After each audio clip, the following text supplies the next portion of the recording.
একটি পেন 20 টাকায় কিনে কত টাকায় বিক্রি করলে 20% ক্ষতি হয়?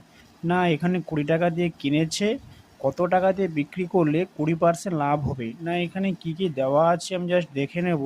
না ক্রয় মূল্য দেওয়া আছে, ক্রয় মূল্য সমান 20 টাকা। আর বিক্রয় মূল্য দেওয়া নেই, ক্ষতির হারটা দেওয়া আছে। ক্ষতির হার সমান 20%। বিক্রয় মূল্য বের করতে বলছে, বিক্রয় মূল্যটা বের করতে বলছে। এই রকম অঙ্কগুলি আমরা 3-4 রকমভাবে করতে পারি। এবার এখানে বলে দিয়েছি যে ক্রয় মূল্য 20 টাকা, ক্ষতির হার 20%, বিক্রয় মূল্যটা বের করতে বলছে। এটা একটা সূত্র থাকে যে বিক্রয় মূল্য সমান টাইপ 1। টাইপ 1-এ কি না বিক্রয় মূল্য সমান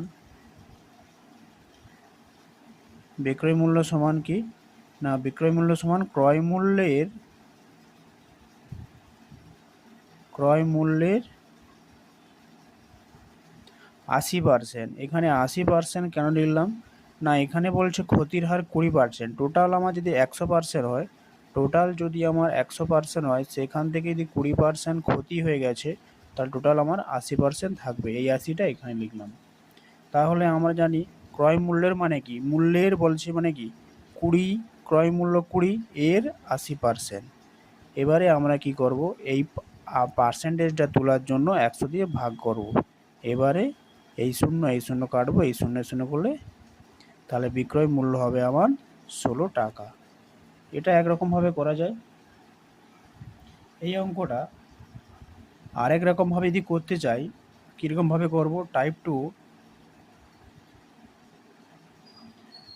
টোটালটা হচ্ছে আমার 20% ক্ষতি হচ্ছে। এইটাকে যদি আমি 100% ধরে নেই, 100%-এর মধ্যে টোটালটার মধ্যে 20%। এবার এখানে বলছে আমার এই শূন্য কাটলে 10%, বা 2 দিয়ে যদি গুণ করি 4% সমান কি 20%। এই 20 আর এই 20% বেরিয়ে গেল, তাহলে 20-র জন্য কত 4 টাকা ক্ষতি হচ্ছে। তাহলে এখানে কত 4 টাকা ক্ষতি হচ্ছে, আমার আগে ছিল 20 টাকা, এখন 4 টাকা ক্ষতি, তাহলে কি 16 টাকা। এটা একরকমভাবে করা যায়।